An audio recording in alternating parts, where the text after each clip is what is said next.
રાજકોટથી વધુ એક મહત્વપૂર્ણ સમાચાર। રાજકોટના ગોંડલમાં પીજીવીસીએલના વીજ ધાંધિયા સામે ખેડૂતોમાં ભારે રોષ જોવા મળ્યો। વીજ ધાંધિયાને લઈને ખેડૂતો હેરાન પરેશાન થઈ રહ્યા છે। ખેડૂતોએ પીજીવીસીએલ ઓફિસમાં જઈ ઉગ્ર રજૂઆત કરી। ડિવિઝન ઓફિસ બન્યા પછી કામગીરી થતી ન હોવાના આક્ષેપ થયા છે। જોકે સાથે ખોટા બિલો ઉઘરાવવામાં આવતા હોવાના પણ આક્ષેપ કરવામાં આવ્યા। પાક નિષ્ફળ જવાની દહેશત વચ્ચે રજૂઆત કરવામાં આવી। અધિકારીઓ લાજવાને બદલે ગાજતા હોય તેવા આક્ષેપ કરવામાં આવ્યા। ખેડૂતોનો પ્રશ્ન હલ ન થાય તો આગામી દિવસોમાં કોર્ટના દ્વાર ખખડાવવાની ખેડૂતોએ ચીમકી ઉચ્ચારી।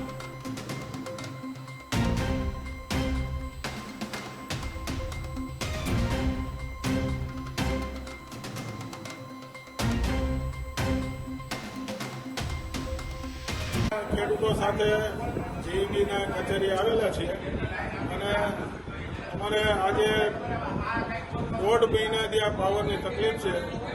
દિવસમાં 10 વાર જાય પાવર, 15 વાર જાય, કલાકવાર આવે, અડધો કલાક આવે।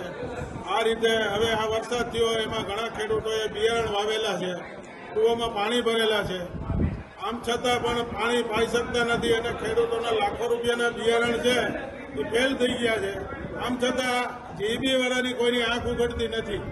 તો અમારી એક નમ્ર અરજ છે કે તાત્કાલિક આ જે વીજળીનો પ્રશ્ન છે એ અધિકારીઓ સોલ્વ કરે અને લોકોને ન્યાય આપે, એવી અમારી માંગ। કચેરીએ આશરે 100 જણા ખેડૂતો અહીંયા આવ્યા છે। એની વ્યાથા ઠાલવી છે કે પાવરની સપ્લાયમાં જે ખામી છે એ ક્યાં છે। જીઈબીએ છેલ્લા જે 18 દિવસ થયા રોજના 3 ધક્કા અહીંયા જીઈબીમાં ખાવા પડે। જ્યારે ધક્કા ખાય ત્યારે એમ જ કે મેન્ટેનન્સમાં છે, ફોલ્ટમાં છે, શું ફોલ્ટ છે એ કહેતા નથી। આ પ્રશ્ન વર્ષો જૂનો છે। ડિવિઝન જુદા કરવા છે, જુદા થાય પછી પણ બિલિયાળા ફીડરનો પ્રશ્ન આનો ઊભો રહ્યા। કોણ જાણે કેમ નીચેથી ઉપર સુધી કોઈને કામ લેતા આવડતું નથી અથવા તો કામ કરવું નથી। અત્યારે ખેડૂતોની દશા કેવી છે? પીવાનું પાણી વાડીએ નથી, વાપરવાનું પાણી નથી। કોઈએ કે બિયારણ વાવી દીધા છે લાખો રૂપિયાના, એ પણ ફેલ થઈ ગઈ। ફીડરના જે ખેડૂતો છે એ 50 થી 60 જેટલા ખેડૂતો એની રજૂઆતો લઈને આવ્યા હતા। ઘણા સમયથી એને ફીડરની અંદર ટ્રીપિંગ વધી ગયા છે અને પૂરતો પાવર મળી શકતો નથી, એની રજૂઆત માટે આવ્યા હતા। તેના દ્વારા એવું કહેવામાં આવ્યું છે કે 2 દિવસમાં જો આ કંઈ નિવારણ નહીં આવે તો તાળાબંધી કરવામાં આવશે। તો આગળનો શું રહેશે તમારું?